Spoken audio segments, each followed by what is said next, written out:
Alors tu vas jamais le croire, j'ai été au Sénégal pendant 4 jours avec ma maman, c'était incroyable. On a visité Dakar en 4 jours. J'aurais voulu faire plus, j'ai pas eu le temps, mais je suis tellement reconnaissante de ce que j'ai fait déjà là. C'était génial. Première journée, qu'est-ce qu'on a fait? On est arrivé à 2 h du matin à l'aéroport, puis là je vais te montrer en fait tout ce qu'on a vu, les vidéos. On a été, donc la première fois c'était à Dakar, on a été dans un resto, on a été visiter par après à Dakar, le centre-ville, etc.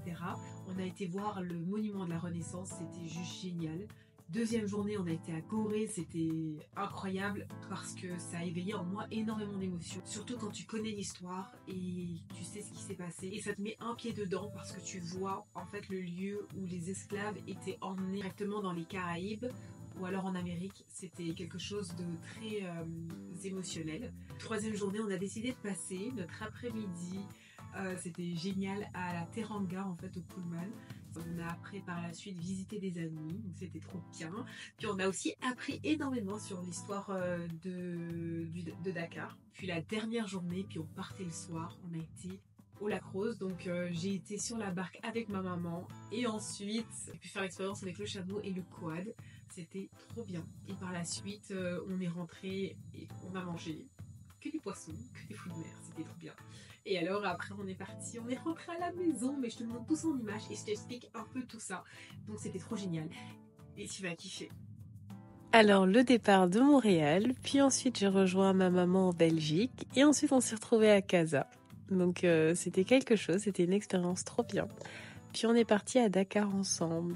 Et tu sais que ce voyage n'a failli ne jamais avoir eu lieu. Mais j'étais tellement entêtée en fait à l'idée de partir à Dakar que non, c'était pas possible en fait, c'était même pas envisageable, fallait y aller. Et alors là, nous voici à l'aéroport, Blaise Diagne. Et en fait, dès que tu sors de l'aéroport, ce que tu vois, c'est en fait l'odeur. Ce que tu sens, c'est l'odeur de l'océan, le salé, le vent, c'était juste waouh. On s'est dit qu'on va passer de belles vacances. Et alors là, on s'est levé le matin parce qu'on a trouvé en fait un hôtel à Ngor, près des Almadies. Donc là, c'est la plage qui sépare l'île de Ngor avec le quartier en fait Ngor. C'était waouh, en fait, regarde la vue, regarde ma maman, elle est rayonne en fait. Ah, c'est beau. C'est beau. Et alors là, c'est la vue de notre hôtel. Donc on a été à la Madrague, qui est un hôtel donc à Ngor, comme je t'ai précisé précédemment. Et en fait, c'est un hôtel en fait que mon père avait l'habitude de faire à l'époque quand il venait faire des missions là. Et donc là, on se baladait sur la corniche, donc c'est la vue qu'on avait. Et donc voilà, vous voici. Donc là, on s'en va vers le monument de la Renaissance. Donc on a été avec ma mère, avec un chauffeur en fait qui nous a accompagnés en fait tout le long. Donc lui, il était directement à l'hôtel, donc on l'avait trouvé là. Puis en fait, son taxi était super dans le sens où c'était climatisé, on était bien, on regardait la vue, on appréciait Et là, nous voici au monument de la Renaissance, qui est un symbole fort pour la jeunesse africaine, en fait, la volonté des plus âgés à apprendre aux plus jeunes, cette volonté de changer les choses et de se battre pour sa nation. Donc, ça a été une source d'inspiration. La Renaissance après le cercle de Lyon. Oui, de Lyon, c'est ça, oui, c'est tout près. Le cercle de Lyon, je pense que c'était...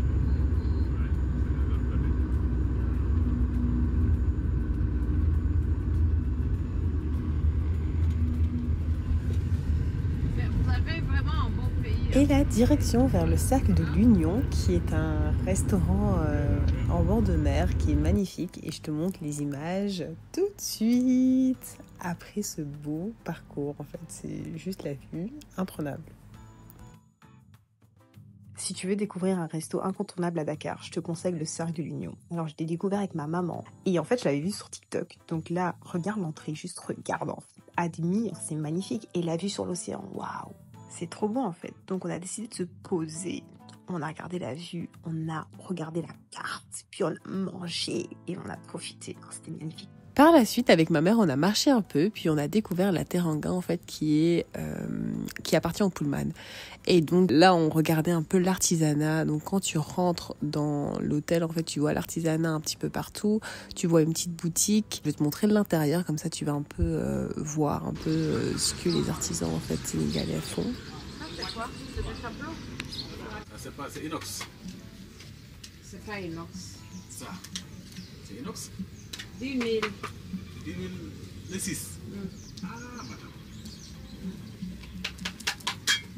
Et ensuite, tu descends vers la piscine. Et on a demandé les informations, c'était obligé qu'on le fasse à un moment donné où on veut se reposer parce que c'est sûr, tu sais, après une année où tu travailles tout le temps, tu as besoin d'un moment où tu veux juste faire pause et c'était un endroit idéal dans le sens où juste en fait, regarde la vue, regarde comment tu peux contempler en fait. C'était trop beau. Puis j'ai demandé à ma maman de me filmer, mais c'était tellement... c'était beau en fait. Tu voulais être dans le décor en fait.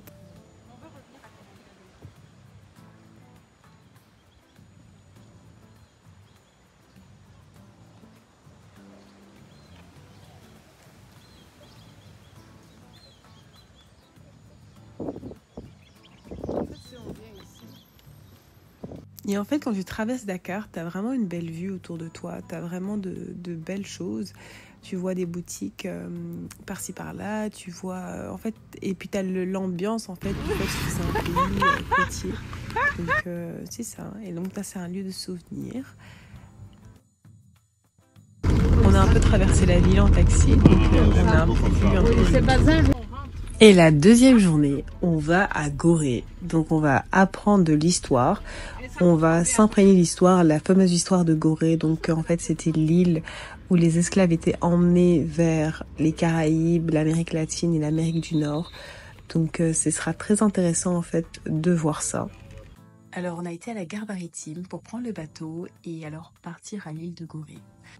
Et le port est tellement grand, il y avait des bateaux de partout. J'avais même vu un bateau de Dubaï. Enfin, c'était incroyable.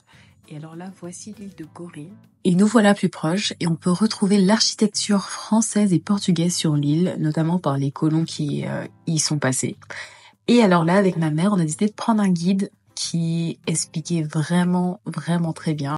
On commence donc par visiter la maison des esclaves. Donc on rentre par une pièce où on voit différentes expositions dans le sens où on voit des tableaux, etc.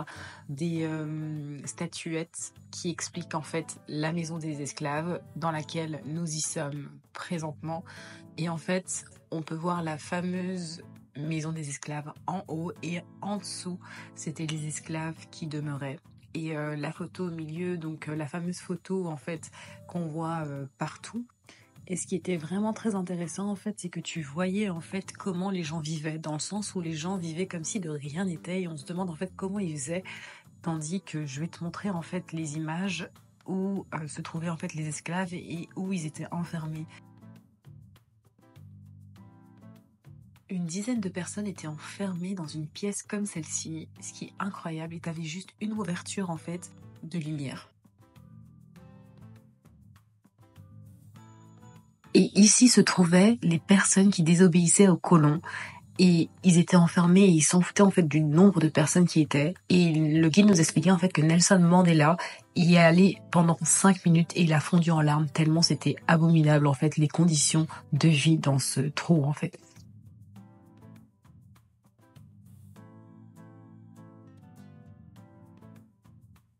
Et voici la fameuse porte de non-retour, celle où les esclaves étaient emmenés vers les Caraïbes, vers l'Amérique latine et vers l'Amérique du Nord. C'est là où en fait on ne pouvait plus en fait retourner en arrière et où tu étais emmené en fait vers l'inconnu et vers ta destinée.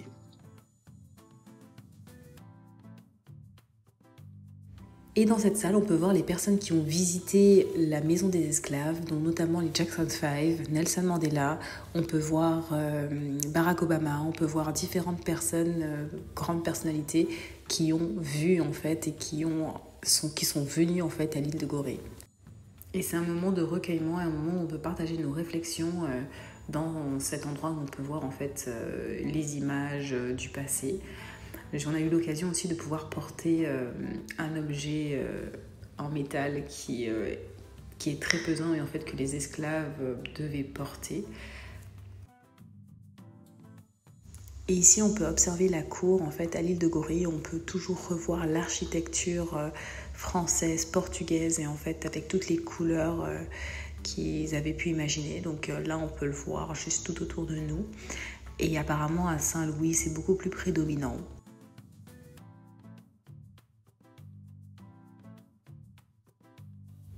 Donc ici, je te laisse découvrir l'architecture en fait qui est dominante ici. Et ma mère, justement, c'est la réflexion que c'est vraiment très portugais en fait, la cloche qu'on peut voir sur la porte. Et puis autour, on peut voir l'artisanat en fait. On montre différentes manières de configurer, de confectionner en fait des tableaux donc en sable. Et donc on le voit un peu autour de nous. Pour l'occasion, en fait, j'ai pu prendre des bijoux de mon côté et en fait, c'est fou aussi ce qu'on peut faire par rapport avec l'art, en fait, avec le sable et avec toute cette instruction autour. Et voici ma maman. Revirement à 360 degrés. Donc le lendemain, on a été à la piscine Teranga, donc au Pullman.